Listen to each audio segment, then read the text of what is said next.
John McKee, we're sitting here in lovely Cape Town. How's it been? 10 days over in South Africa. First big trip abroad, I suppose, on tour for a lot of the Leinster boys here. How's it been? Yeah, it's amazing. Tough travel, but once we all got set up in Durban, it was class. Got stuck into a bit of work and now a bit of free time after training days and stuff like that. But it's good fun. It's good to spend a bit of time with the lads, other than in the Leinster building. How's the hair been, John? Because it's been pretty warm, particularly here in Cape Town. So how have you been managing the big 𝗪𝗵𝗲𝗁𝗍? Yeah, it's tough.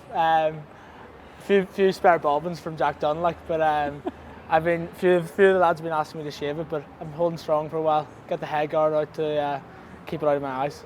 Dead right. It'll be long gone for long enough, so you might as well hold on to it and enjoy it. Listen, just tell us about the journey, please, John. And obviously your debut last weekend against the Sharks, and hopeful to be involved against the Stormers this weekend. But the journey to that point for you, please, John. Yeah, played a lot of rugby in my school, Campbell College. My dad taught there, and both my brothers went there, so I didn't get much of a choice. But loved it there.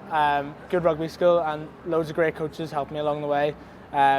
Lucky enough to win a Schools Cup there as well, so that was good fun. And then moved on to Dublin and got stuck into 𝗪𝗵𝗶𝗶𝗆 sub-academy in the 𝗪𝗵𝗶𝗆. So that was a fun year. And then that's one word for it. Yeah, stuck into 𝗪𝗵𝗶𝗆. Yeah, he got stuck into you. Me, yeah. But loads of great coaches there as well. Simon Broughton, Trevor Hogan, Peter Smith, etc. And that kind of went alongside under 20s. Played 2 years under 20s while in the sub-academy, and got through loads of work there. Once I finished under the second year of under 20s, came into first year academy, and now I'm here I am in the second year academy, and lucky enough to make my debut against the Sharks. So I was delighted to get in the field. You mentioned the sub academy in your time down in Energy Park and the Kenwall Centre of Excellence.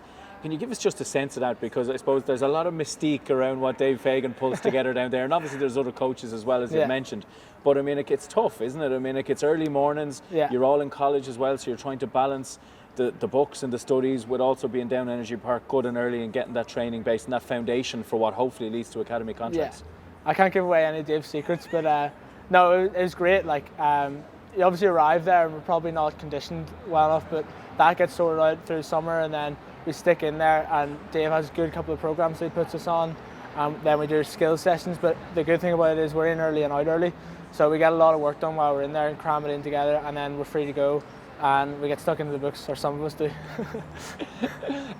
You mentioned now being part of the Leinster Academy and making your debut against the Sharks. I mean, you were chatting to Brian Deeney earlier. I mean, coming up against Springboks, World Cup winners, and playing in a stadium like that, and the atmosphere and all the razzmatazz that was there before the game. Just give us your recollections of the Leinster debut.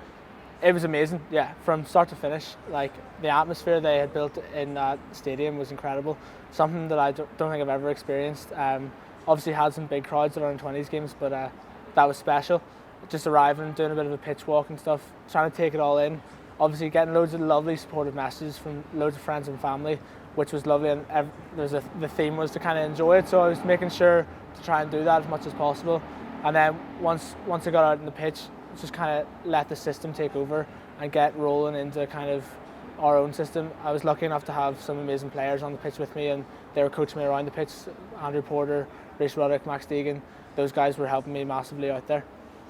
You were due to be on the bench, John, but then obviously with Ronan's injury you were promoted to start. Did that change anything for you in terms of your mindset and prep for the game?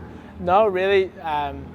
Obviously I was aware there was a few moving parts going on, so I'd kind of prepared, got all my detail nailed on, and then whether it was from the bench or whether it was starting, I was kind of ready to go at that stage. Thankfully I did the captain's run and got through all the captain's run, and there was no mistakes or anything, so I felt pretty confident that I was going in. Detail was nailed, all I had to do was focus on the other things. The challenge just gets bigger and bigger though, doesn't it? Because having faced the Sharks last week, now it's on to the Stormers and the top two teams in the URC facing against each other. Yeah, they're an impressive team, really impressive outfit. I'm looking forward to hopefully getting an opportunity out there against them. They're really dangerous on counter-attack especially, so obviously there's a few bits we have to sort out on our end. We weren't perfect against the Sharks, but hoping to put in a good performance against the Stormers. And finally, John, any good man who makes a debut for Leinster has to pick a good song.